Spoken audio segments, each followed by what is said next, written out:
Pour mieux s'immerger dans la réalité politique, sécuritaire, économique et sociale d'Israël, connectez-vous chaque matin sur Studio Kalita. Daniel Haïk vous y attend pour sa revue de la presse.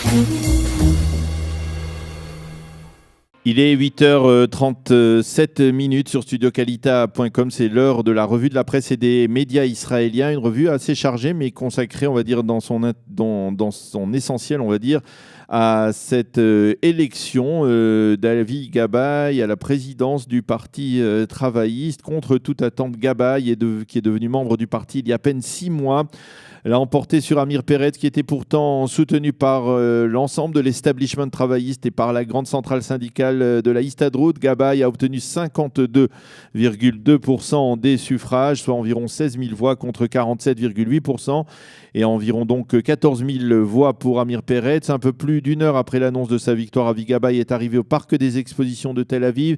Il a prononcé son discours de victoire, un discours dans lequel il a appelé à l'union de toutes les forces vives au sein du parti travailliste. Aujourd'hui commence notre route vers le changement de pouvoir en Israël, une route qui va nous conduire vers le cœur des Israéliens, de ces Israéliens qui aiment leur pays, qui servent leur pays et qui se préoccupent de son avenir, des Israéliens qui ont foi en nos valeurs, en notre idéologie, mais qui depuis des décennies ne votent plus pour le parti travailliste. Gabay s'en est pris dans ce discours de victoire au pouvoir actuel de Binyamin Netanyahou. Ce pouvoir, a-t-il dit, a voulu diviser les citoyens israéliens entre gauche et droite, entre laïcs et religieux, entre Ashkénazes et séfarades. Il a voulu diviser pour mieux régner, mais l'heure est venue de se rassembler, d'appeler tous les Israéliens, qu'ils aient voté travailliste ou pas, à nous rejoindre, car le changement de pouvoir demande des forces. Le public en a assez du défaitisme, d'un leadership qui n'aspire qu'à une chose, se faire réélire. Nous avons besoin d'un leader qui pense aussi à Dimona et pas seulement à Amona, a lancé Avi Gabay. Alors ce matin, tous les quotidiens et les sites internet nous présentent celui qui, il y a encore quelques semaines, était quasiment inconnu du grand public israélien et qui vient de réussir une manœuvre politique à la Macron pour se hisser à la présidence du parti, et cela sans avoir même été élu à la Knesset, puisque Avi Gabay n'est pas député du Parlement israélien. Dans le portrait que nous brossent les médias, on découvre qu'Avi Gabay est né le 22 février 1967 dans le quartier de Baka, Jérusalem, dans une famille d'origine marocaine de 8 enfants.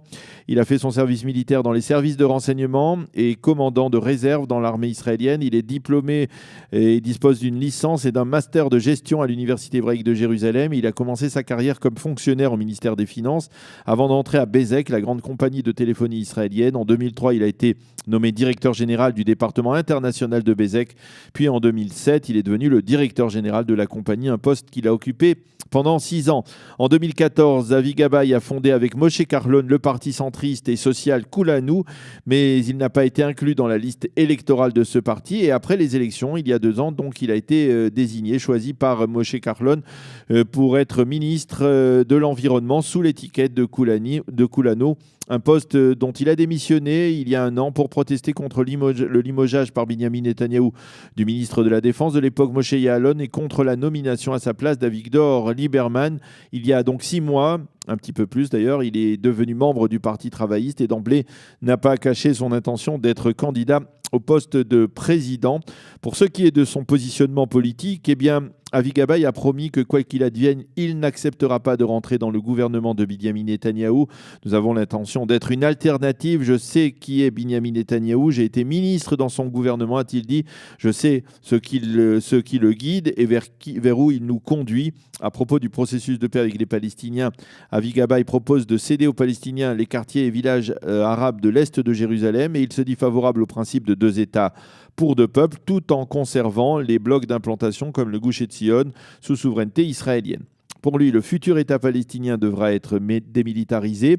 Il s'est déclaré favorable à l'entrée d'élus arabes israéliens dans un futur gouvernement travailliste, mais il a précisé que la présence d'éléments islamistes et radicaux dans la liste arabe unifiée, qui siège à la Knesset, rend impossible la participation de ce parti à un futur gouvernement de gauche. Contrairement à Amir Peretz, Gabay s'est dit opposé à toute négociation avec le Hamas, une organisation qui n'a qu'un objectif, a-t-il dit, détruire l'État d'Israël, mais il s'est dit prêt à des tractations sur un seul point, la restitution des corps des 2 soldats israéliens Shaul et Goldin. Sur le plan social, Gabay, qui vient du parti donc de Moshe Kahlon, affirme vouloir créer dans les prochaines années un parc de quelques 300 000 unités de logement.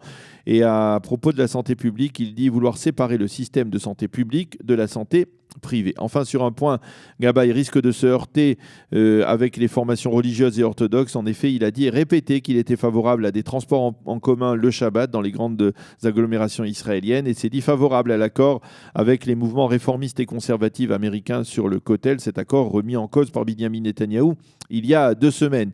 De même, Gabay s'est dit favorable à l'instauration d'un système de conversion par les grands rabbins des villes israéliennes et il est donc opposé à la loi sur la conversion que les partis orthodoxes veulent promouvoir. Les Haredim doivent comprendre que nous puisons une partie de nos forces sécuritaires du judaïsme américain, a-t-il dit, avant de préciser qu'il était persuadé que les partis orthodoxes le soutiendront s'ils n'ont pas d'autre alternative. Alors qu'écrivent ce matin les commentateurs israéliens après cette victoire inattendue d'Avi Gabay, commençons par le Yediot Aharonot, avec Nahum Barnea qui compare Gabay, nous l'avons déjà dit d'ailleurs, à Emmanuel Macron qui est venu d'une nulle part et qui est devenu il y a 2 mois président de la République française. Gabay est le nouveau Macron israélien, son élection en dit plus sur ses électeurs et leur état d'esprit que sur lui-même. Netanyahou ne doit pas craindre Gabay lui-même, mais il doit s'inquiéter du ras-le-bol de l'opinion publique que cette opinion publique ressent et qui s'est exprimé par l'élection de Gabay. Sima Kadmon, toujours dans le Yediot Aharonot, titre son édito ce matin, Gabay qui, pour exprimer la surprise de cette élection d'un président du parti travailliste encore inconnu il y a quelques mois. Mais elle écrit également, Sima Kadmon, l'élection de Gabay est l'expression du désir des électeurs du parti de bouleverser les règles et de faire quelque chose, de vouloir faire quelque chose de totalement fou. Cela prendra du temps avant que nous puissions évaluer l'ampleur du changement. Mais ce qui est sûr, c'est que l'élection de Gabay a sauvé le parti travailliste de la division. Quant à Ben-Dror Yemini, il écrit toujours dans les pages éditoriales du Yediot Aharonot que Gabay est un likoudnik venu au parti travailliste et que son élection pourrait bien signifier le début d'un renversement de pouvoir. Ceux qui ont voté pour Gabay ont pris un sérieux risque. Personne ne connaît vraiment son positionnement politique. C'est un capitaliste en tout point. Et ce serait donc lui le messie qu'attendaient les travaillistes. Son élection prouve au moins une chose, que le parti travailliste aspire toujours à vivre. Dans le Israël Hayom, Mati Torfeld a une interprétation différente de ses collègues du Yediot Aharonot. Selon lui, la victoire de Gabay est la preuve que les membres du Parti travailliste ont une basse idée d'eux-mêmes et de leur leadership et qu'ils ont préféré faire venir quelqu'un d'inconnu de l'extérieur plutôt que de se référer à leur électorat, leur leadership actuel. Les autres titres dans l'actualité de ce matin, en bref, le Yediot Aharonot met en évidence ce matin les arrestations de ces derniers jours de plusieurs personnalités qui seraient impliquées dans l'affaire de la vente des sous-marins allemands à Israël. L'une des personnalités est Miki Ganor, qui est le représentant israélien de la compagnie allemande qui a construit ces sous-marins, la compagnie ThyssenKrupp. Et cette même compagnie qui a employé dans le cadre de ce marché David Shimron, l'avocat et le très proche conseiller de Binyamin Netanyahou. Shimron serait également directement impliqué dans l'achat des sous-marins, ce qui pose un problème de conflit d'intérêts par sa proximité avec Binyamin Netanyahou. L'un des hauts fonctionnaires arrêtés par la police est Avriel Bar Yosef, qui fut le numéro 2 du conseiller à la sécurité nationale et le candidat de Binyamin Netanyahou au poste de conseiller à la sécurité nationale. C'est lui qui a mené les négociations en vue de l'achat des sous-marins par Israël. Le Yediot Aharonot parle de tremblement de terre dans ce dossier, le dossier 3000, qui pourrait donc avoir des répercussions, y compris sur le Premier ministre. Et le journal rappelle que ce marché de vente des sous-marins à Israël s'est conclu en dépit de l'opposition du ministère israélien de la Défense. Le Israël Hayom mentionne un attentat qui a été commis hier dans le Gush Etzion. Un terroriste a foncé à bord de son véhicule vers une patrouille de soldats de l'artillerie israélienne. Il a percuté un soldat qui a été blessé, mais les autres ont très vite réagi et l'ont abattu. Le Israël Hayom toujours évoque un projet de loi intitulé la loi Soros, du nom du milliardaire juif anti-israélien George Soros. Selon ce projet de loi déposé par Miki Zohar du Likoud, tout philanthrope qui aura, comme le fait régulièrement George Soros, contribué à des ONG œuvrant en faveur du BDS ne pourra pas faire ensuite des dons à des organisations en Israël. Et puis ce matin, restons dans le Israël Hayom qui souhaite ce matin en français, bienvenue, mais seulement en page 25, bienvenue aux 200 Olim de France qui ont fait hier leur Aliyah. Nous étions à l'aéroport Pour cette cérémonie d'accueil en présence de la ministre de l'Intégration Sofa Landwehr, du président de l'agence juive Nathan Sharansky et du grand rabbin de Jérusalem, le Rishon LeZion, le Rav Shlomo Moshe Amar. Et le Israël Hayom souligne que la plus jeune, Ola, qui est montée hier, est un bébé de 3 mois, une petite fille de 3 mois.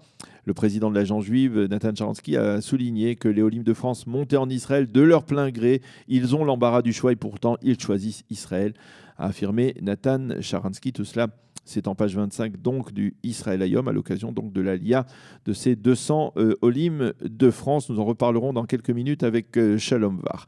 Et enfin, le Israël Hayom, toujours, lui fait état d'un record dans le secteur du tourisme en Israël. Au cours de la première moitié de l'année 2017, 1 740 000 touristes sont venus en visite en Israël. Il s'agit d'une augmentation, tenez-vous bien, de 26% par rapport à la même période l'an dernier. Le ministre du tourisme, Yariv Levin, s'est félicité de ces données encourageantes. La météo, toujours chaud et sec et caniculaire. Il fera 35 degrés à Jérusalem, 33 à Tel Aviv et 44 degrés à Eilat. Il est 8h48 sur studiokalita.com. Dans quelques instants, nous serons en ligne avec Shalom Var. Nous allons parler avec lui justement de cette aliyah des Juifs de France. Il est lui-même l'un des militants les plus actifs dans la LIA et l'intégration des Olim de France, en particulier au travers de son programme, d'Alia de groupe. Nous en parlerons donc dans quelques instants après un jingle. Pour mieux s'immerger dans la réalité politique, sécuritaire, économique et sociale d'Israël, connectez-vous chaque matin sur Studio Kalita. Daniel Haïk vous y attend pour sa revue de la presse.